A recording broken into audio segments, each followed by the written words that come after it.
إن الحمد لله نحمده ونستعينه ونستغفره ونعوذ بالله من شرور أنفسنا ومن سيئات أعمالنا من يهده الله فلا مضل له ومن يضلل فلا هادي له ونشهد أن لا إله إلا الله ونشهد أن محمدًا عبده ورسوله أما بعد فإن خير الحديث كتاب الله وخير الهدي هدي محمد صلى الله عليه وسلم وشر الأمور محدثاتها وكل محدثة بدعة وكل بدعة ضلالة وكل ضلالة في النار۔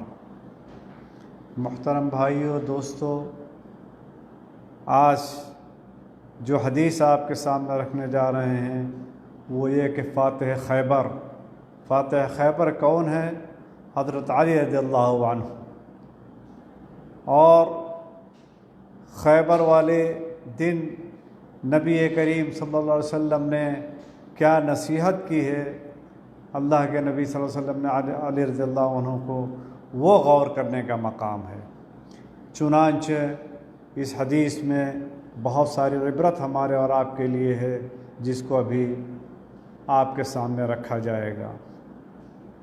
یہ حدیث سہل بن سعد رضی اللہ عنہ سے مروی ہے کہ نبی کریم صلی اللہ علیہ وسلم نے خیبر کے دن کہا، خیبر کے دن رات میں کہا کہ لأعطین الرایۃ غدا رجلا یحب اللہ ورسولہ، کہا کہ میں کل جھنڈے کو، علم کو ایسے آدمی کو دوں گا جو اللہ اور رسول سے جس کو محبت ہے، اور اللہ اور رسول اس سے بھی محبت کرتے ہیں۔ اور یہ کہا، پھر کہا کہ یفتح اللہ علی یدیہ، اللہ تعالیٰ اس کے ہاتھ پر خیبر فتح کرے گا۔ یہ بات رات میں کہی تھی۔ فبات الناس یذوقون لیلتہم، اس رات تمام صحابہ کرام پریشان تھے کہ وہ کون سا شخص ہے جس کو نبی کریم صلی اللہ علیہ وسلم جھنڈا دیں گے، علم دیں گے، اور اس کے ہاتھ پر خیبر فتح ہوگی۔ نبی کریم صلی اللہ علیہ وسلم پھر رات تھا چلے گئے۔ فلما اصبحوا، جب صبح لوگوں نے کیا تو لوگ نبی کریم صلی اللہ علیہ وسلم کے پاس گئے کہ اب سنا جائے گا نبی کریم صلی اللہ علیہ وسلم کی زبان سے کہ کون سا وہ شخص ہے جس کو علم دیا جائے گا اور اس کے ہاتھ پر خیبر فتح ہوگی۔ سب کے سب تمنا کر رہے تھے کاش وہ ہم ہوں، کاش ہم ہوں۔ لیکن بڑی فضیلت کی چیز ہے، ایک تو علم اس کے ہاتھ میں دیا جاتا ہے اور وہ فاتح خیبر ہے، تو سب کے سب یہ تمنا کرتے تھے کہ اسے دیا جائے، مگر تمنا کوئی کرتا ہے مگر علم کسی کے نصیب میں ہوتا ہے۔ چنانچہ نبی کریم صلی اللہ علیہ وسلم نے فرمایا این علی ابن ابی طالب، کہاں ہے علی ابن ابی طالب؟ کہا گیا ہوا یشتکی عینیہ، ان کے آنکھ میں درد ہے، ان کے آنکھ میں درد ہے۔ کہا کہ نہیں، ان کو لایا جائے، تو ان کو لایا گیا۔ فبصق فی عینیہ، تو آپ نے ان کی آنکھ میں تھوکا۔ یہ معجزہ ہے، یہ معجزہ ہے نبی کریم صلی اللہ علیہ وسلم کا کہ ان کی آنکھ میں تھوکا اور ان کے لیے دعا کی۔ فبرأ، تو وہ شفا یاب ہو گئے۔ گویا کہ ان کو کوئی پریشانی، کوئی قسم کی تکلیف تھی ہی نہیں۔ یہ نبی کریم صلی اللہ علیہ وسلم کا معجزہ ہے۔ آج کے پیر صاحب یہ نہ سمجھیں کہ ہاں نبی کریم صلی اللہ علیہ وسلم نے تھوکا تھا آنکھ میں، وہ اچھے ہو گئے تو آج یہ کام ہم بھی کریں۔ نہیں، یہ خاص کام ہے نبی کریم صلی اللہ علیہ وسلم کے لیے۔ تو بلایا اور ان کی آنکھ جب اچھی ہو گئی، فأعطاہ الرایا، تو جھنڈا ان کو دے دیا، جھنڈا ان کو دے دیا۔ اور پھر کہا کہ انفل علی رسلک، آپ آہستہ آہستہ بڑھیے یہاں تک کہ ان کے میدان میں آئیے۔ پھر کہا، یہی چیز قابل غور ہے، ثم ادعوہم الی الاسلام، جب فتح ہو جائے تو ان کے اسلام کی دعوت دینا، توحید کی دعوت دینا۔ یہ نہیں کہا کہ ہاں فتح کر لینا تو اس کی سڑکیں اچھی بنوانا، وہاں سب عمارت بنوانا، یہاں ایسے نہیں، کچھ نہیں۔ کہا کہ ادعوہم الی الاسلام، ان کو اسلام کی دعوت دینا، توحید کی دعوت دینا، اور انہیں خبر کرو کہ کیا چیز ان کے اوپر واجب ہے۔ اللہ کا جو حق ہے وہ کیا ان کو کرنا چاہیے، نماز اور دوسری عبادت۔ پھر اس کے بعد کہا کہ لوگ اگر تمہارے ہاتھ پر ہدایت پا جائیں تو یہ بہت بڑے ثواب کا کام ہے، بہت بڑا ثواب کا کام ہے۔ کسی کے ہاتھ پر کوئی اگر اسلام لے آتا ہے، ہدایت پا جاتا ہے، اس کے بارے میں نبی کریم صلی اللہ علیہ وسلم کیا فرماتے ہیں، سنیے۔ کہتے ہیں فواللہ لا یہدی اللہ بک رجلا واحدا خیر لک من حمر النعام، کہا کہ قسم اس ذات کی جس کے قبض قدرت میں میری جان ہے، کہ کسی شخص کو ہدایت دینا اس کا وہ سمجھ لیجئے کہ بہتر ہے اس سے کہ کسی کے پاس سرخ اونٹ ہوں، یعنی سرخ اونٹ ملنے سے بہتر یہ ہے کہ کسی کو ہدایت مل جائے۔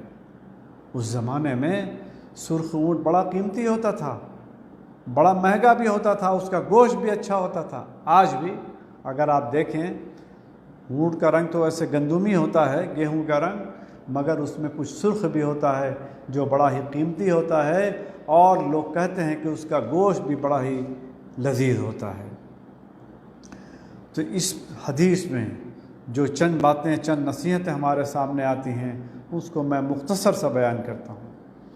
سب سے پہلی چیز کہ اس حدیث میں علی بن ابی طالب کی فضیلت ہے کہ اللہ تعالیٰ نے ان کے مقدر میں رکھا تھا جھنڈا، اور خیبر کی فتح بھی۔ تو یہ حدیث رد ہے کس پر؟ نواصب پر۔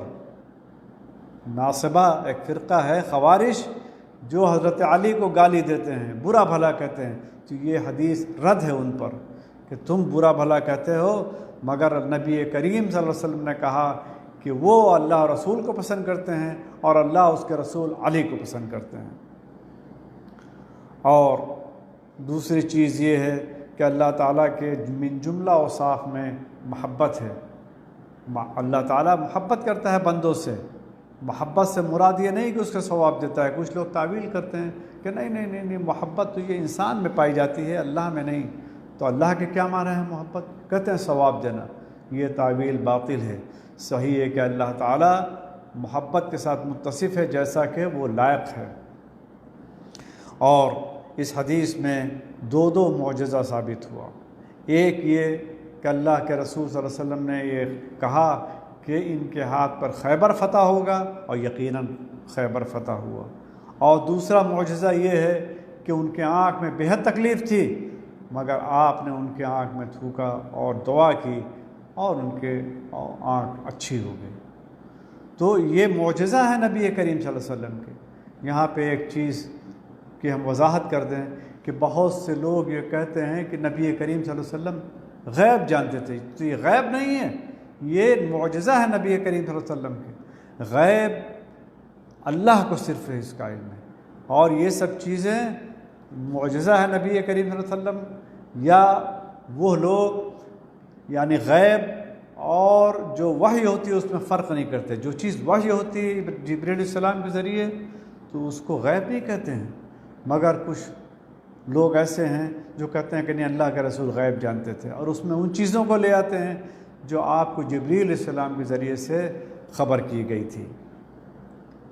اور اس حدیث میں یہ بھی ہوا کہ صحابہ کرام بھلائی کے کتنے زیادہ حریص تھے۔ جب آپ نے کہا کہ میں کل ایک آدمی کو جھنڈا دوں گا اور اس کے ہاتھ میں خیبر فتح ہوگی، تو ہر شخص اس بھلائی کی تمنا کرتا تھا کاش وہ ہم ہوں۔ اور اس حدیث میں یہ بھی ہے کہ امام جب نکلتا ہے جنگ میں تو اپنے رعیہ کے بارے میں پوچھتا رہتا ہے کہ فلاں کیسے ہیں، فلاں کیسے ہیں۔ تو یہاں آپ نے حضرت علی رضی اللہ عنہ کے بارے میں دریا کہ وہ کہاں ہیں، نظر نہیں آ رہے ہیں، تو معلوم ہوا کہ وہ آنکھ میں ان کے درد ہے۔ اور اس حدیث میں یہ بھی ہے کہ ہمیں قضاء و قدر پر ایمان رکھنا چاہیے۔ قضاء و قدر پہ جس کے مقدر میں اللہ تعالیٰ نے یہ چیز لکھی تھی اس کو ملی۔ ہر شخص چاہتے تھے کہ جھنڈا ہمیں ملے، ہمارے ہاتھ پر خیبر فتح ہو، مگر اللہ تعالیٰ نے مقدر کیا تھا یہ فضیلت حضرت علی رضی اللہ عنہ کو، تو ان کو یہ ملا، ان کو یہ جھنڈا میں ملا اور ان کے ہاتھ میں خیبر فتح ہوا۔ اور آخری جو چیز اس حدیث میں یہ ہے کہ دعویٰ الی اللہ کی بڑی فضیلت ہے۔ بڑی فضیلت ہے دعوی اللہ میں، پھر تعلیم دینا، اور کوئی ہدایت پا جائے تو گویا کہ اس نے بہت بڑی چیز پا لی۔ کہا کہ یہ ہدایت پا لینا یہ سرخ اونٹ سے بھی بہتر ہے۔ عرب کے زمانے میں، اس زمانے میں قیمتی چیز یہی ہوتی تھی، سرخ اونٹ۔